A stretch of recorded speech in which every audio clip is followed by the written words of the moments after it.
જોઈએ હવે તમામ મહત્વની ખબરો ફટાફટ અંદાજમાં તો ઉત્તર ભારતમાં હિમવર્ષા થતા ગુજરાતમાં ઠંડીનું જોર વધ્યું છે। નલિયામાં 2.5 ડિગ્રી, ડીસામાં 9.5 ડિગ્રી, રાજકોટ અને કેશોદમાં 10 ડિગ્રી તાપમાન નોંધાયું છે। ઠંડા પવનોથી લોકો ઠૂંઠવાઈ ગયા છે।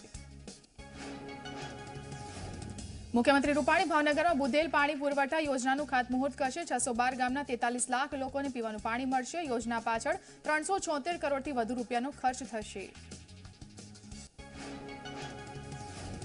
મુખ્યમંત્રી રૂપાણી આણંદના પ્રવાસે છે। મુખ્યમંત્રી 4 જિલ્લાના ખેડૂતોને સંબોધન કરશે। નવા કૃષિ કાયદા અંગે માર્ગદર્શન આપશે મુખ્યમંત્રી વિજય રૂપાણી। પ્રમુખ બન્યા બાદ પ્રથમવાર પ્રદેશ ભાજપ અધ્યક્ષ સી.આર. પાટીલ લેશે વડોદરાની મુલાકાત। સી.આર. પાટીલ ટ્રેન મારફતે વડોદરા આવશે। ભાજપ કાર્યાલય પર બેઠકો કરશે અને ચૂંટણીલક્ષી ચર્ચાઓ પણ કરશે। રાષ્ટ્રીય કોંગ્રેસમાં ફેરફારો બાદ ગુજરાતમાં પણ ફેરફારની શક્યતા। રાજીવ સાતવ ગુજરાત આવશે। પ્રદેશ કોંગ્રેસમાં ફેરફારના રિપોર્ટ પર દિલ્હીમાં કરાશે ચર્ચા। ચર્ચા બાદ ફરીથી ગુજરાતના નેતાઓ સાથે ચર્ચા કરવામાં આવશે। કેન્દ્રીય ગૃહમંત્રી અમિત શાહ આથી 2 દિવસના પશ્ચિમ બંગાળના પ્રવાસે। મમતા બેનર્જીના ગઢમાં ગૃહમંત્રી અમિત શાહ રોડ શો યોજશે અને વિશાળ જનસભાને સંબોધન પણ કરશે। આ ઉપરાંત અમિત શાહ ખેડૂત અને ગાયક પરિવારને ત્યાં ભોજન પણ કરશે। પશ્ચિમ બંગાળમાં આગામી સમયમાં વિધાનસભાની ચૂંટણી યોજાવાની છે। અમિત શાહના બંગાળ પ્રવાસ દરમિયાન ટીએમસીના ધારાસભ્ય શુભેન્દુ અધિકારી ભાજપમાં જોડાશે। શુભેન્દુ અધિકારી નંદીગ્રામથી તૃણમૂલ કોંગ્રેસના ધારાસભ્ય છે અને તેઓ મમતા બેનર્જીની સરકારમાં પરિવહન મંત્રી હતા। 15મી અને 16મી લોકસભાના સભ્ય પણ તેઓ રહી ચૂક્યા છે। ભાજપે મંત્રીઓ અને નેતાઓને બંગાળમાં અલગ અલગ મોરચે તહેનાત કર્યા છે। ભાજપના નેતાઓને 6 થી 7 સંસદીય ક્ષેત્રોની જવાબદારી સોંપવામાં આવી છે। ગજેન્દ્રસિંહ શેખાવત, સંજીવ બલિયાન અને પ્રહલાદ પટેલને સોંપાઈ છે જવાબદારી। તો સોનિયા ગાંધીએ કોંગ્રેસના ટોચના નેતાઓની બેઠક બોલાવી છે। આ બેઠકમાં કોંગ્રેસથી નારાજ નેતાઓને પણ બોલાવવામાં આવ્યા છે। કોંગ્રેસ પક્ષમાં મતભેદો દૂર કરવા માટે સોનિયા ગાંધીનો પ્રયાસ। સોનિયા ગાંધીના નિવાસ સ્થાને થનારી આ બેઠક રહેશે મહત્વપૂર્ણ। અમદાવાદ વડોદરામાં પણ મ્યુકોરમાઇકોસિસના કેસ સામે આવ્યા છે। સયાજી અને ગોત્રી હોસ્પિટલમાં મ્યુકોરમાઇકોસિસના 7 કેસ સામે આવ્યા। કોરોના ન થયો હોય તેવા લોકોને પણ આ રોગ થઈ રહ્યો છે। રોગપ્રતિકારક શક્તિ ઓછી થઈ જતા થાય છે મ્યુકોરમાઇકોસિસ। રાજકોટમાં ઉત્તરાયણમાં પતંગ ચગાવતી વખતે સોશિયલ ડિસ્ટન્સિંગ જરૂરી। ઉત્તરાયણના તહેવાર અંગે રાજકોટ પોલીસે જાહેરનામું બહાર પાડ્યું। સોશિયલ ડિસ્ટન્સ નહીં રાખો તો ભરવો પડશે દંડ। ચાઇનીઝ દોરા તુક્કલનું વેચાણ કરનાર અને ખરીદનાર સામે પણ કાર્યવાહી થશે। જાહેર રસ્તા પર પશુઓને ઘાસચારો નાખવા પર પ્રતિબંધ છે। 18 ડિસેમ્બરથી 16 જાન્યુઆરી સુધી આ જાહેરનામું લાગુ રહેશે।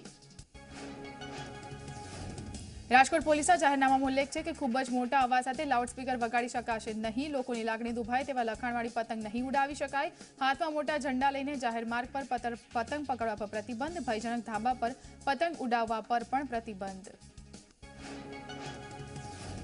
3 લેયર માસ્કની અસરકારકતા પર અભ્યાસ કરવામાં આવ્યો। રિસર્ચમાં સામે આવ્યું છે કે માસ્ક વાપર્યા બાદ ફરીથી ઉપયોગ કરવો ખતરનાક છે। માસ્ક નવું હોય ત્યારે 75% કણોને રોકી શકે છે। ઉપયોગમાં લીધા બાદ તે માત્ર 25% કણોને રોકી શકે છે।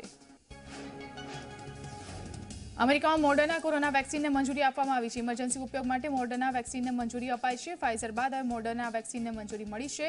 વેક્સિનની મંજૂરી બાદ રાષ્ટ્રપતિ ટ્રમ્પે લોકોને શુભકામના પણ આપી।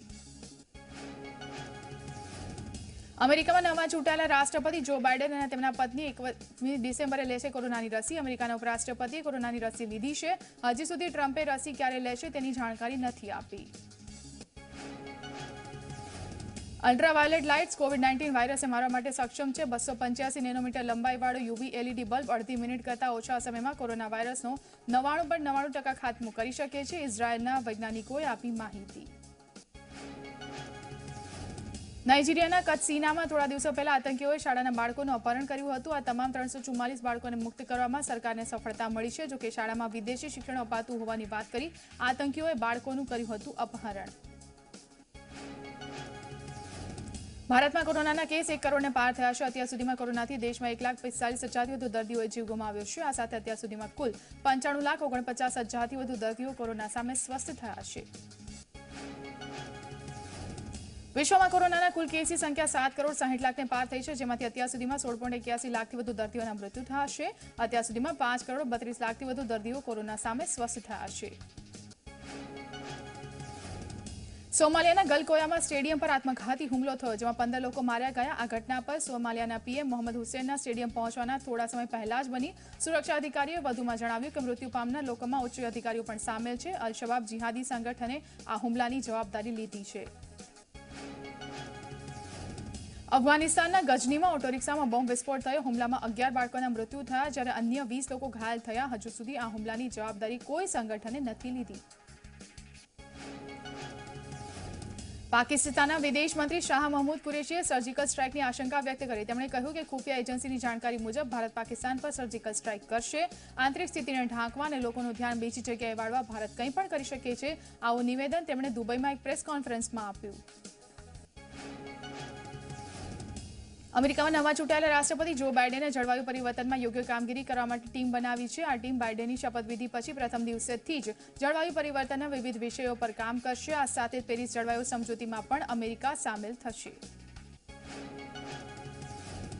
ગુજરાતના તમામ જિલ્લાના સરપંચો સાથે કોરોના મહામારી પર મુખ્યમંત્રી વિજય રૂપાણીએ સંવાદ કર્યો। ગામડાઓને કોરોનાથી સુરક્ષિત રાખવાની કામગીરી માટે સરપંચોને મુખ્યમંત્રીએ અભિનંદન પણ આપ્યા।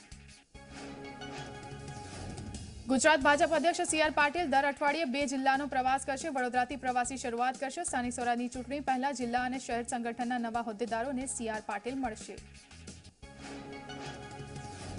તો 27 ડિસેમ્બરથી સી પ્લેન સેવા ફરીથી શરૂ થશે। સર્વિસ માટે માલદીવ લઈ જવાયું હતું સી પ્લેન સેવા શરૂ થવા અંગે સ્પાઇસ જેટે આપી માહિતી। ગાંધીનગર જિલ્લાનું તંત્ર ભૂમાફિયાઓને પકડી પાડવા માટે તૈયાર છે। કાયદો અમલમાં આવતાની સાથે એક ફોર્મ ઉપાડ્યું છે। અરજીમાં તથ્ય જણાશે તો 7 દિવસની અંદર પોલીસ કેસ કરશે, તેમ કલેક્ટર કુલદીપ આર્યાએ જણાવ્યું છે। લવ જેહાદના મામલે ડભોઈના ધારાસભ્ય મુખ્યમંત્રીને પત્ર લખ્યો છે। ગુજરાતમાં લવ જેહાદનો કાયદો બનાવવા માંગ કરી છે। ઉત્તર પ્રદેશની જેમ ગુજરાતમાં પણ સરકાર કાયદો બનાવે।